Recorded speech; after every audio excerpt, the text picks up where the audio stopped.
अभिनेत्री तथा मॉडल शेफाली जरीवाला मृत्यु कारण कौन? आंटी एजिंग चिकित्सा थिला कि हृदघातर कारण? शेफाली जरीवाला को हृदघातर कारण मृत्यु घटी प्राथमिक रिपोर्ट जमापड़ी। दीर्घ वर्ष है से आंटी एजिंग चिकित्सा नेउथिले जहाँ तांको मृत्युर एक संभाव्य कारण हो पारे। जून 27 तारिख में शेफाली घरे एक पूजा थिबारु से सारा दिन उपवास करथिले। तथापि से दिन अपराह्न में आंटी एजिंग इंजेक्शन नहीं एवं राति रे तांकर नियमित औषध मध्य खाइथिले। राति प्राय 10टा 11टा मध्य तांकर स्वास्थ्य द्रुत अवनति होइतिला। शरीर में कंपन अनुभव करथिले एवं तांकर रक्तचाप हठात कमी जाइतिला। स्वामी पराग त्यागी तांको मुंबईर बेलभ्यू मल्टी स्पेशालिस्ट हॉस्पिटल को नहीं किंतु डाक्तर तांको मृत्यु घोषित करथिले। शेफाली गत 5 ରୁ 8 वर्ष धरी आंटी एजिंग चिकित्सा नेउथिले। एही चिकित्सा विटामिन सी एवं ग्लूटाथियोन नामक औषध व्यवहार होता। ग्लूटाथियोन एक शक्तिशाली एक्सिएंट जहाँ चर्मर उज्ज्वलता वृद्धि और डिटेक्सपेक्शन व्यवहृत होता है। यही औषध से प्रति मासरे नेउथिले जहाँ तांको डाक्तर परामर्श अनुसार चलीथिला। शेफाली मृत्युर एक प्रमुख कारण यही आंटी एजिंग औषध हो पारे। उपवास रे खाली पेटरे यही औषध ग्रहण करिबारु तांको स्वास्थ्य को यह खराब करिथाय बोली संदेह करा जाउछि। मुंबई पुलिस एक आकस्मिक मृत्यु मामला दखल करी तदंत आरंभ करिछि।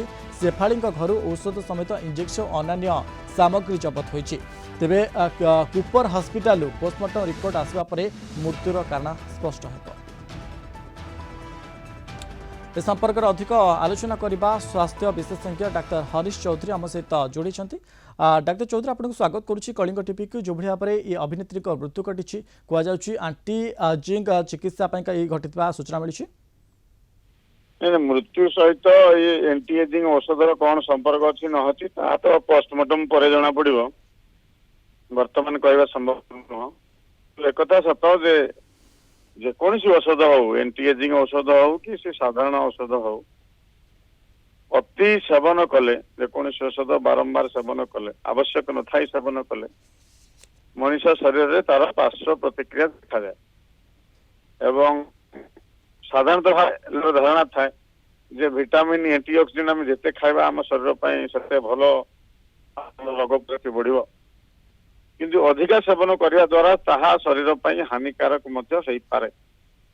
मनीष शरीर गठन एवं क्रियाकरण साधारणतः हार्मोन द्वारा संचालित होता है एवं सी गोटे संतुलित अवस्था चले। जिते संतुलित अवस्था को आम नॉर्मल एजिंग प्रोसेस को औषध द्वारा बंद करने को चाहिए कौन स्वयंचालित प्रोसेस को शरीर औषध द्वारा आम बंद करने को चाहिए तार पार्श्व प्रतिक्रिया निश्चित भाव में आसो एवं शरीर अस्वस्थता हमार संभावना अच्छे। ओके डाक्टर चौधरी ये जो आंटी एजिंग जो ट्रिटमेंट कौन पाई नि जाए एवं तार साइड इफेक्ट कौन बाहरी था जदि आम छाड़ीदेवा ताकू? साधारणतः बयस अनुसार शरीर जो जीवकोश अच्छी जमी चम बयस अनुसार धीरे धीरे धुड़कुची बुढ़ापा हेले बयस आसीगले चम धुड़की जाऊँ शरीर अन्य अंग प्रत्यंगर शक्ति कमी जाऊँ ठीक से हाड़र पावर कमी जाऊँ मांसपेशी दुर्बल हो जाऊँ ठीक से भाव में बयस हेले शरीर विभिन्न बयस प्रोसेस गुड़ाक सेल्स गुड़ाक नष्ट हुए जीवकोश नष्ट हुए से जीवकोश को आउ टिके अधिक उज्जीवित करने इम्यूनिटी बढ़ापी विभिन्न प्रकार विटामिन ई अच्छी एंटीऑक्सीडेंट अच्छी विटामिन डी अच्छी हाइड्रोसायनिन अच्छी बहुत प्लांट डिराइव्ड एंटीऑक्सीडेंट अच्छी नेचुरल एंटीऑक्सीडेंट्स अच्छी जो गुड़ाक सेवन कले साधारणतः भाव में शरीर त्वचार चेहरा मेंटेन होगी रुहे। तेणु त्वचा को रक्षा करने त्वचार मसृणता को आउ टिके उज्जवल करने अनेक समय जो माने पब्लिक फिगर अच्छा से माने साधारणतः एंटीऑक्सीडेंट नियमित भाव में नियंती बेले बेले लोकल इंजेक्शन नियंती किंतु एकता सत जे बारंबार जेकोसी जिनिस नेले अधिक मात्रा नेले तार पार्श्व प्रतिक्रिया देखा जाय पारे। ओके डाक्टर चौधरी ये पार्श्व प्रतिक्रिया देखा मिली थाए तेज आउ गोटे कथा आपको जानने चाहूँ यह जदि आम देखा जो शेफाली विटामिन सी और ता सहित जब आम कह ग्लूटाथियोन नामक एक औषध सेवन करते आर कौन से चिकित्सा मध्य संपर्क रही डॉक्टर चौधरी? जो ग्लूटाथियोन नौले विटामिन ई नौले एंटीऑक्सीडेंट नौले सब एंटी एजिंग औषध किंतु मृत्युवरण भी रहस्यजनक अच्छी पोस्टमार्टम पर जना पड़ो किंतु यही औषध सी तापर नहीं कि ता द्वारा साइड इफेक्ट से अनुशीलन पर ही जना। ओके डाक्टर चौधरी बयस बढ़िया सहित यही जो समस्या देखा जाए ताकू यही ट्रिटमेंट छाड़देले कौन कौन सब ट्रिटमेंट रही डाक्टर चौधरी? जो कथा कहली बयस बढ़िया संगे संगे जमी मनुष्य दुर्बल जिनस गुड़िक हूँ चम जमी त्वचार मसृणता कमी जाए से भाया शरीर सब अंग प्रत्यंगर धीरे धीरे शिथिलता बढ़े ताकू आउ टिके उज्जीवित रखापी त्वचा को उज्जवल करने अनेक समय जो माने पब्लिक फिगर अच्छा